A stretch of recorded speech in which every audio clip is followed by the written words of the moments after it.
The sound of a hydraulic tow truck hissed through the morning air, followed by a furious scream that could have woken the dead.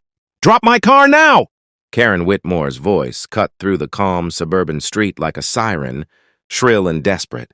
Her white luxury car sat tilted on the ramp of the tow truck, secured by orange straps that gleamed under the late morning sun. Two police officers stood nearby, calm and detached. And just a few feet away, Daniel Reeves, the man whose driveway she'd blocked for the third time that week, watched in silence, a faint look of relief crossing his face. But that scene, that boiling point of tension and satisfaction, wasn't where this story started. No, it began 6 weeks earlier on a quiet August morning. When Daniel first moved into Maplewood Heights, he'd saved for years for that home, a neat, two-story house with a small front lawn, oak doors, and a wide concrete driveway. To him, it was more than property. It was peace, a place to work, breathe, and finally get away from the noise of city life. The first few days were calm. Neighbors waved. The mail arrived on time. And every morning, Daniel brewed coffee and looked out over the manicured lawns that lined the street like a magazine spread. But on the fourth morning, peace cracked. When Daniel walked out with his trash bins, he froze. A sleek white Mercedes sat across the curb, its rear tires blocking half his driveway. He couldn't back out. He frowned, assuming it was a simple mistake. Maybe a guest from next door, maybe delivery trouble. He waited 10 minutes, then 20. Finally, a woman in a bright pink blazer walked out of the house across the street, chatting loudly on her phone. Without even glancing his way, she climbed into the car and sped off. Daniel shook his head, brushed it off. People make mistakes, but 2 days later it happened again. Same car, same spot, same indifference. This time, Daniel approached politely. "Hi, excuse me. I think your car's blocking my driveway a bit. I just can't get out easily." The woman, Karen Whitmore, turned, gave a tight smile, and said, "Oh, don't worry, I'll just be a minute. Besides, there's plenty of space for a compact car like yours." Then she walked off. No apology, no movement. That was Daniel's first real introduction to HOA Karen. As days passed, it became a pattern. Whenever she visited her friend 2 houses down, her car would end up in the same spot, right over the line of his driveway.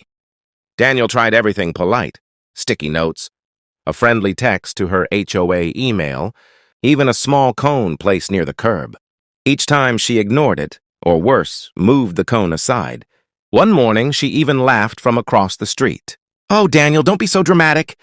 The HOA maintains this part of the road. It's not technically your driveway past the line." Her words dripped with entitlement. He didn't reply. But deep down, frustration began to harden into something else, quiet determination. That night, Daniel reviewed the HOA bylaws, a dense packet he'd barely skimmed when moving in. He wasn't looking for revenge. He was looking for rules, and he found them. Page 14, Section 3.2.7, Driveway Access and Public Obstruction. Any vehicle blocking a private driveway beyond 6 inches could be subject to immediate towing at the homeowner's request, if documented and reported under HOA's enforcement clause. The irony? That clause had been proposed by Karen Whitmore herself 6 months prior. Still, Daniel wanted to stay civil. He sent an official email to the HOA board, attaching a photo of the blocked driveway. No hostility, just facts. 3 days later, he got a reply. Not from the HOA president, from Karen. "Dear Mr. Reeves," it read, "we reviewed your concern. The vehicle in question was temporarily parked and did not constitute obstruction. Please refrain from unnecessary complaints. Respectfully, Karen Whitmore, HOA board member." His jaw clenched. She was judging her own violation. That was the moment Daniel realized there would be no fairness here. Over the next 2 weeks, the situation escalated. Karen grew bolder. She parked longer, sometimes overnight. Neighbors whispered, but no one confronted her. They'd seen her power plays before, threatening letters, rule citations, even fines over things as small as a mismatched mailbox. Daniel stayed quiet. But behind the scenes, he was documenting everything. Time-stamped photos, security footage, copies of emails, every offense logged and dated. He wasn't angry anymore. He was patient, and patience was Karen's blind spot. One afternoon, Daniel returned home to find a warning notice taped to his door, issued by the HOA. The reason? Unauthorized parking cones obstructing community curb space. He laughed, not out of humor but disbelief. Karen had filed a complaint against him.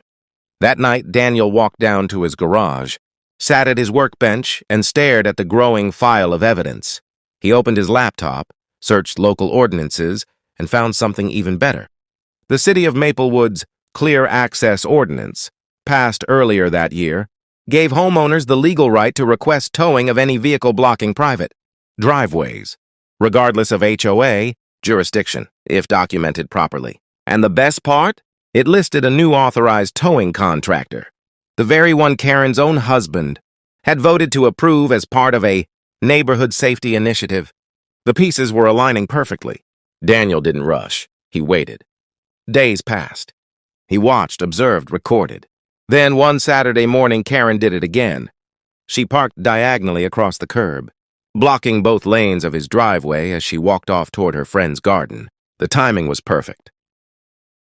Daniel picked up his phone, dialed the contractor listed under the ordinance, and said calmly, "Yes, I'd like to report a driveway obstruction at 1126 Maplewood Avenue. The vehicle is a white Mercedes, license ending in 09K. Within 20 minutes, the tow truck rolled in." Daniel stood by his mailbox, camera rolling, his tone calm but his eyes steady. The truck driver checked the paperwork, nodded, and began hooking up the car. Minutes later, Karen appeared in the distance, spotting her car on the lift. Her face went pale, then red, then furious. "What are you doing?" "You can't do that. I'm on the HOA board." The driver shrugged.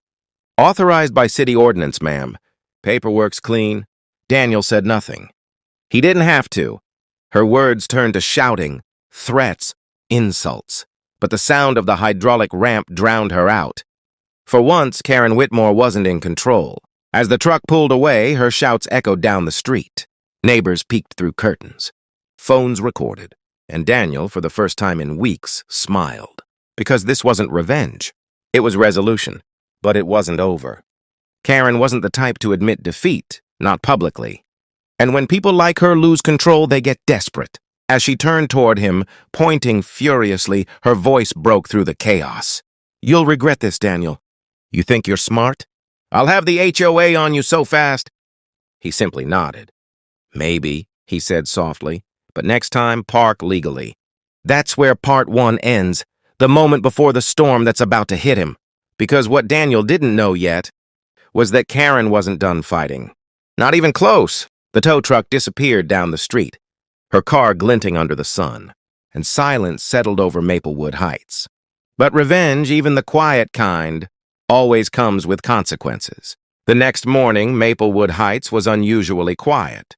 The kind of quiet that follows a storm, uneasy, temporary, fragile. Daniel sat at his kitchen table, sipping coffee, scrolling through the local community page on his phone. His screen was filled with posts from neighbors, photos of yesterday's chaos. Someone had captioned it, "HOA board member gets towed. Irony strikes." The comments section was a battlefield. Half the neighborhood cheered. The other half whispered. And somewhere across the street, Karen Whitmore was fuming. She hadn't spoken since the incident. Not to Daniel, not to anyone. But people like Karen never disappear quietly. They regroup, they plan. And Daniel knew it was only a matter of time before she made her next move. By Monday, the retaliation began. An envelope appeared on Daniel's porch, stamped with the HOA logo. Inside was a formal notice. Violation BDNA 117, unapproved security cameras installed on property. Daniel stared at the paper, a slow, humorless smile forming. He'd had those cameras since move-in day, the same ones that caught her blocking his driveway. She was grasping at straws.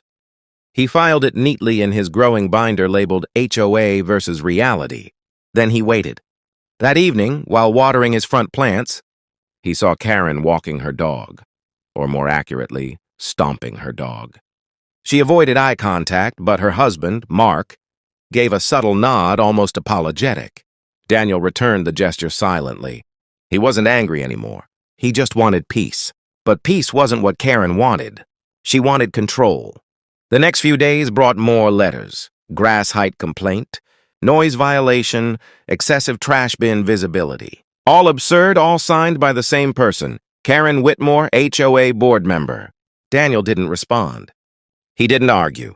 Instead, he compiled every single notice, photographed every timestamp, and filed them chronologically.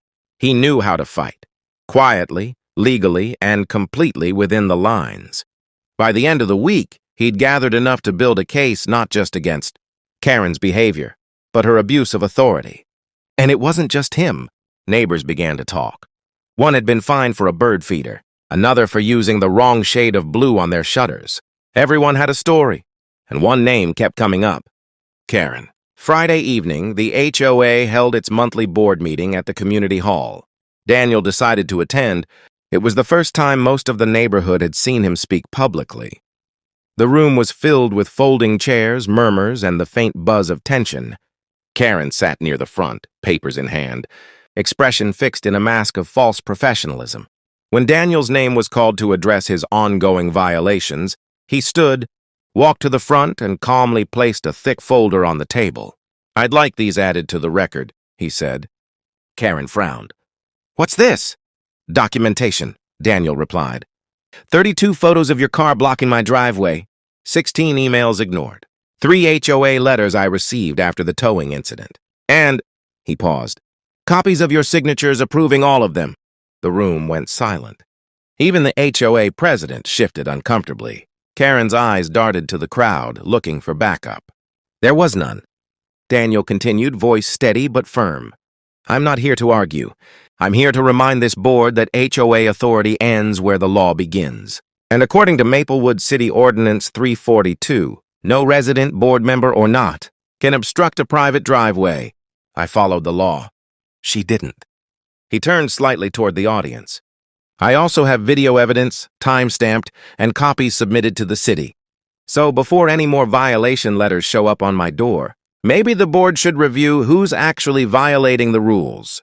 A murmur rippled through the room, the sound of realization, of pent-up frustration finally finding a voice. Karen's face was red now, trembling with restrained rage. "That's enough!" she snapped. "You think you can embarrass me in front of my neighbors?" Daniel didn't raise his voice. "I didn't embarrass you, Karen. You did that yourself."